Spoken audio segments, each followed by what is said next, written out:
Third and final video on World War One. Horrible, horrible war. Traumatized everybody even remotely involved with it.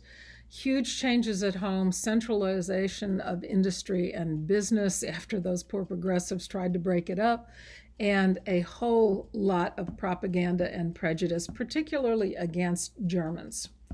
But not only against Germans. Remember, 1917 is a significant date in world history because that is the year of the Russian Revolution. The Russians slide into civil war. The Bolsheviks, the communists, won that one. And when they withdraw from the war, there begins to, along with anti-German, become a lot of anti-communist, anti-Russian prejudice as well, and discrimination. This is the first quote unquote Red Scare. Red is always the color of Russia because red was the adopted color of the communist revolution. So red is always communist, in case that's news to you. Okay. They made a separate peace with Germany in 1918. The United States never recognized Russia. And again, what is wrong with Russia? She is communist. We are capitalist. What is the religion of communism? None. It is atheist, and we are clearly largely a Christian country.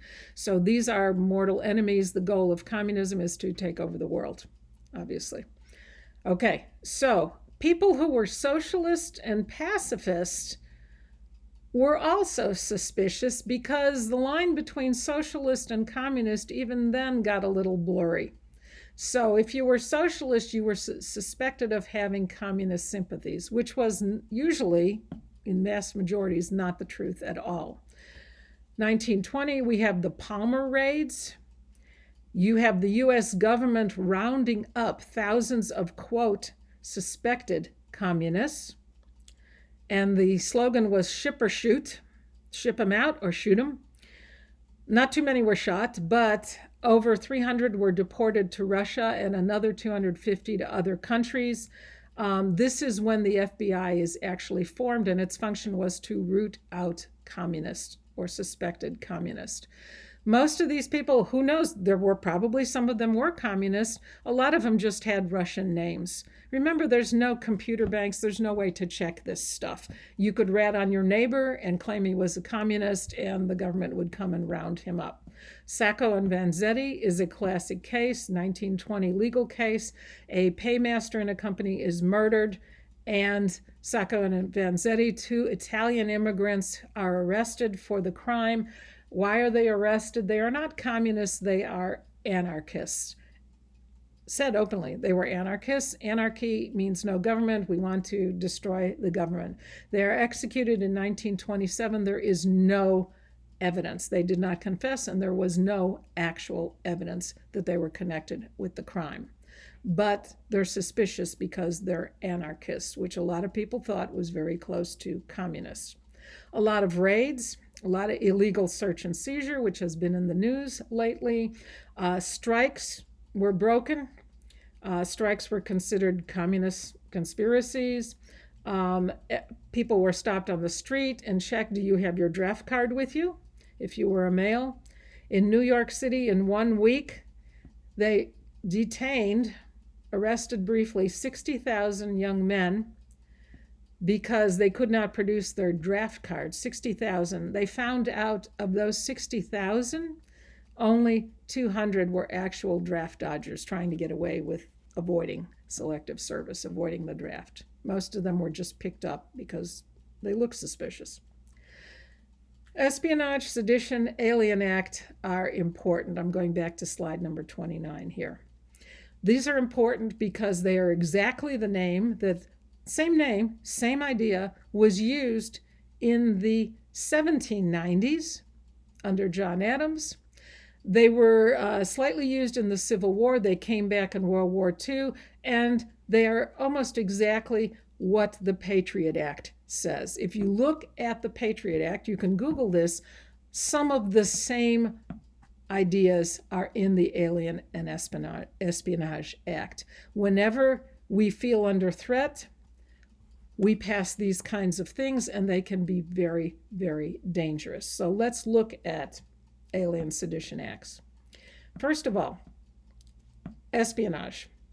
Espionage is spying. These are all passed. Espionage was 1917, the other two in 1918 at the end of the war, but they continued for years afterwards, even after the war is over.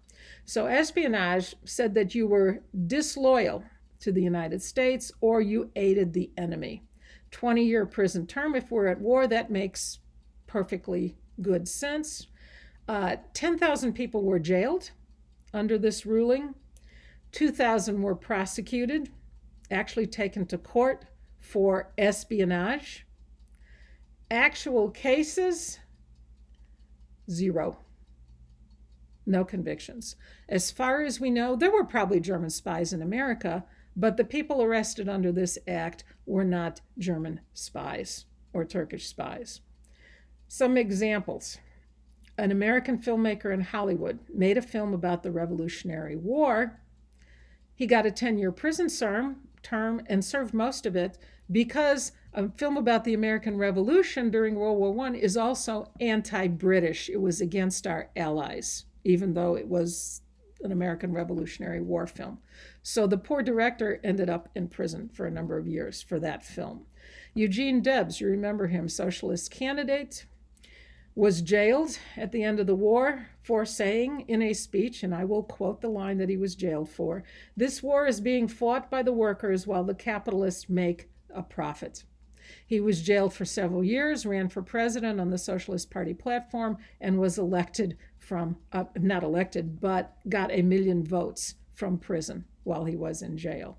So, who says that this is espionage? Who says you are, quote, disloyal? The government will inform you if you're disloyal. Sedition Act. Sedition, shorthand for that is slander. Okay, so you are saying bad things. I'm quoting from the law. You are saying disloyal, profane, abusive, or scurrilous comments, unquote, about the flag, the U.S. government, our military. Up to 20-year term, and they actually set up prison camps for this. Who decides if something is seditious, if it is disloyal or profane or abusive? The government will tell you. And this was often investigated. The foot soldiers in this were post office employees who had the power to open up private mail and read it. So you send a letter to somebody talking about, I'm sick of the war. If a post office employee opened it, you could be tried for sedition, saying negative things about the government. German books or German music. And I have no idea, since they banned German music, what they were playing in orchestras during World War I without Bach, Beethoven, Mozart. I have no idea. There wasn't much left. But anyway, if you were shipping stuff through the mail, it was confiscated. People were actually jailed on this. One was a very famous case. He was the son of a New Hampshire Supreme Court judge. So this is just not your average guy on the street. His father was the Supreme Court judge in New Hampshire.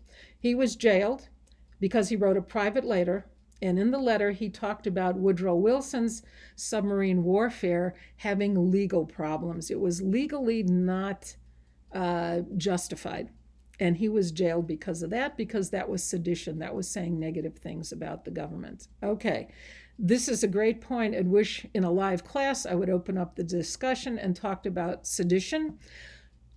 As a U.S. citizen, even as not as a U.S. citizen, according to the Constitution, you have the legal right to say anything about anybody, with a few restrictions. You cannot yell fire in a crowded theater. You cannot threaten the welfare of other people, but you can state an opinion. This is your First Amendment right: freedom of the press, freedom of assembly, freedom of religion. Okay, so I can say Donald Trump is a jackass. I can say Barack Obama was a jackass. I can say any politician or any part of the U.S. government is totally corrupt, inefficient, and asinine. That's my First Amendment right. This is your duty as a citizen, actually, to voice criticisms of the US government. It is patriotic to criticize the government. It is not patriotic to stay silent when you see bad things being done by the government, in your opinion. Okay? We do this all the time. Fox News, Rush Limbaugh, CNN, we're talking all the time, all kinds of criticisms. This is America. In Russia, they don't allow this. You end up in a gulag in Siberia someplace, or you end up poisoned or dead, as Alexei Navalny almost was recently. This is America. We can do this. This is your right and your duty as a citizen. Now, there's some corollaries to that. I can call Barack Obama a jackass. Barack Obama can sue me.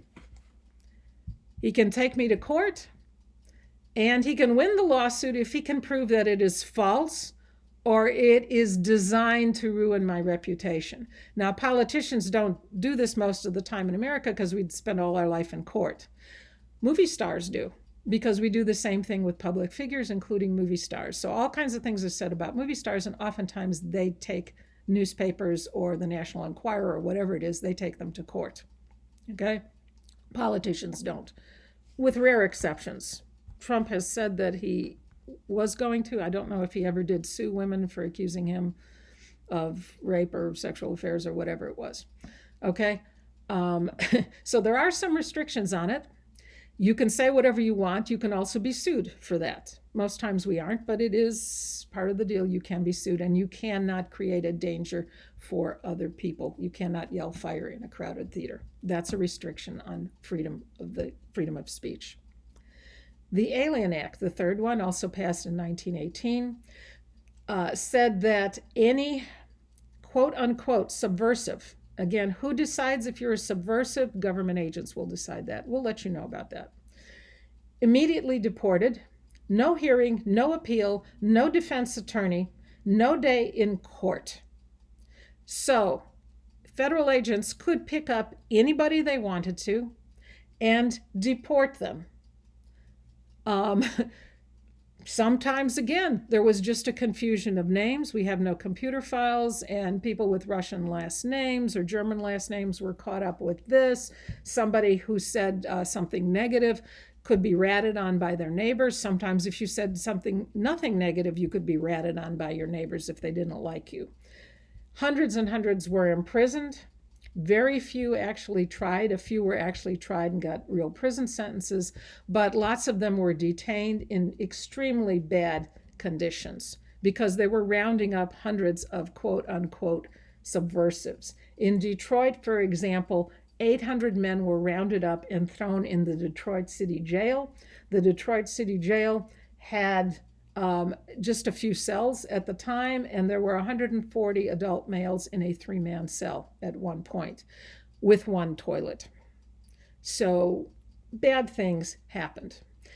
Fact, 0 cases of espionage in World War I. 0 cases. Some prosecuted, none convicted. Okay? This became a very good tool to use against labor organizations. At one point, 1,000 strikers were picked up in trucks and dumped in the Arizona desert with no food and water because they were quote-unquote subversives. Again, people like Debs, very easy to jail for several years. This is dangerous. When people are scared, they do stupid things. We did exactly the same thing in the Patriot Act after 9/11.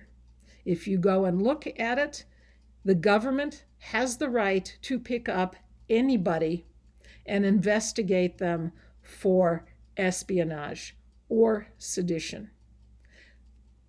George Bush openly said, shortly after 9/11, to criticize the federal government is treasonous. Excuse me, it is your First Amendment right to say anything you want about the federal government or anybody in it, provided, of course, that you are ready to be sued for that statement, which usually doesn't happen, but sometimes does. Okay? We had Federal agents had the right to pick up and detain, very similar to the Alien Act, any quote unquote subversive or foreigner. And we did pick up people and detain them for months. No trial, no hearing, no judge, no attorney. Again, look at the Constitution. This is against the Bill of Rights. You have rights as a citizen. You cannot be held indefinitely without trial, without a hearing. So this will come back again. The Patriot Act is still enforced, by the way. It's still law. We're not doing very much of it anymore, but it still is legally in effect. When will it end? We'll let you know about that when we end up finished with the war on terror. When will that end? I have no idea. So be careful. When people get scared, they do stupid things. Similar things were going on at the southern border last year. Rounding up people, no hearing, no legal rights whatsoever. If they are on American soil, citizen or not, you have legal rights according to the Constitution, according to the first 10 amendments in the Constitution. Okay, so the war finally ends. 11/11/11, the 11th hour of the 11th day of the 11th month, November 11th, in 1918. It took them 6 months to negotiate a treaty because there was so much discussion about it and because everybody had to finally agree to the treaty. In that time, of course, tens and tens of thousands of young men are also slaughtered while they're negotiating. The main problem was Britain and France, quite logically, wanted reparations. They wanted Germany. Hey, Germany, you started the war, you pay for it.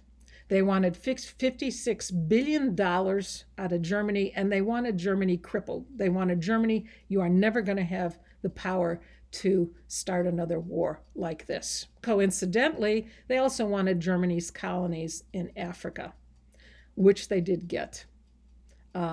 Italy got part of Austria as well at the end of the war. France got Alsace-Lorraine, which had previously been part of Germany. Japan got German territories in the Pacific. The end of the war, we're owed $11 billion. We did not get most of that money, by the way. The only person really who is looking at the future, and this is Woodrow Wilson's great moment, and his great moment as an enactor or promoter of moral diplomacy. He is working for future peace, for avoiding future wars. Again, he's self-righteous. He believes he's God's tool to end problems in the world, but he is absolutely on the side of the angels here. He comes to the peace treaty with 14 points. This was America's goal. We were heavily involved with the war. We bailed out Britain and France. We have a very strong role. On the other hand, we still have a lot of isolationists in America. Okay, so what do the 14 points say? You can condense them down. Basically, an international code of conduct that all nations should agree to, that there is free trade of neutral materials and neutral nations, freedom of the seas, clear treaties, reduction of arms, and the most important part, probably the banning of poison gas in all future combat. And up to very recently in Syria, everybody kept that part of the provisions. Poison gas has not been used in warfare.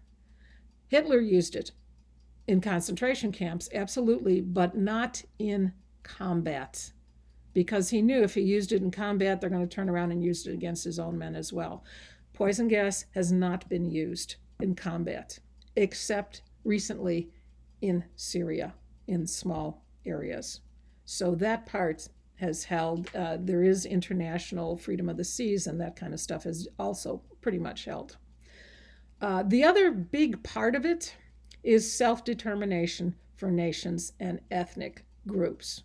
So if you look at slide number 47, the Treaty of Versailles, you can look at slides number 49 and 50, and you will see a new map of Europe, Europe before and Europe after. So what happened is these decaying empires, they took pieces of Germany, which Hitler immediately took back later, and they broke up Austria-Hungary into its ethnic groups. So now you had new nations, Yugoslavia, which had several different groups in it, Czechoslovakia, you had Poland particularly. You had new nations that did not exist before World War I. They were part of Austria-Hungary. So self-determination of nations was a big criteria of Wilson, and absolutely we have followed this up until today, that each nation, each group of people should determine its own future, should not be controlled by outsiders. The last slide, slide number 51, map of the Mideast, it did not work so well there. They did the same thing with the Mideast because this had been part of the Ottoman Empire, and you can see on the map exactly what the problems were. Britain and France were in charge. Britain had a heavy interest in the Mideast. They were in charge of drawing up the new nations. What did they know? There were diplomats who knew a lot about the Mideast, but they weren't necessarily at the peace negotiations. And basically, they took a ruler and drew straight lines on the map, which had very little to do with the ethnic groups involved in the Mideast. Sunni, Shia, Christian groups, Syrians, they just drew lines. Take a look at Palestine particularly, and what happens with Palestine and Israel later on in World War II.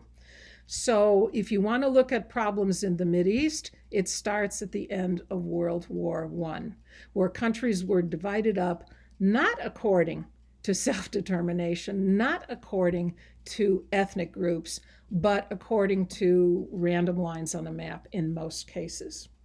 But this is, in general, a great victory for Woodrow Wilson's, and this is why he's famous in Europe and considered a great hero, and not so much here. His moral diplomacy. It's idealistic, it's pacifism, trying to avoid future wars, do the right thing. The third major part of his 14 points was a League of Nations, an international agency to settle future discussions, future problems between nations. The weakness of the League of Nations was two things. Number one, they had no enforcement power. The UN today has its own troops. But Woodrow Wilson got 30 nations to agree and sign on that they would send all their disputes to a peace commission to avoid future wars like this horrible one that they had just gotten through. In 1928, Kellogg-Briand Pact is an additional kind of extension of this. It outlawed war, but 62 nations signed on to that they would not go to war to settle problems. So at the end of World War I, there's a lot of trauma from it. People are ready to agree to try to avoid war. The other problem with the League of Nations, besides not having any enforcement arm, was that Woodrow Wilson came back, presented it to Congress, and Congress vetoed it. We did not sign on to the Treaty of Versailles. We made our own separate agreement with Germany 2 years later. What was going on here? Basically politics. Woodrow Wilson was a Democrat. He ignored the Republicans in Congress, including some very powerful Republicans, and he absolutely refused to compromise or discuss anything about the treaty because, of course, from his religious background, he believes he's always right, and if you don't agree with him, you're an idiot or stupid. So, and he underestimated his opposition. The other factor is a lot of resistance to the UN today is there were a lot of Americans who said, we don't want our troops fighting under anybody else's foreign control. We will stay independent. And you do see bumper stickers, I still see them in Austin occasionally, get the US out of the UN. A lot of resistance to the UN because somebody else would be directing our own troops. We only want to direct our own. Woodrow Wilson didn't take this sitting down. He went on a nationwide railroad tour, city to city, to get public support and put public pressure on congressmen to pass the Treaty of Versailles to get the United States to sign on to it.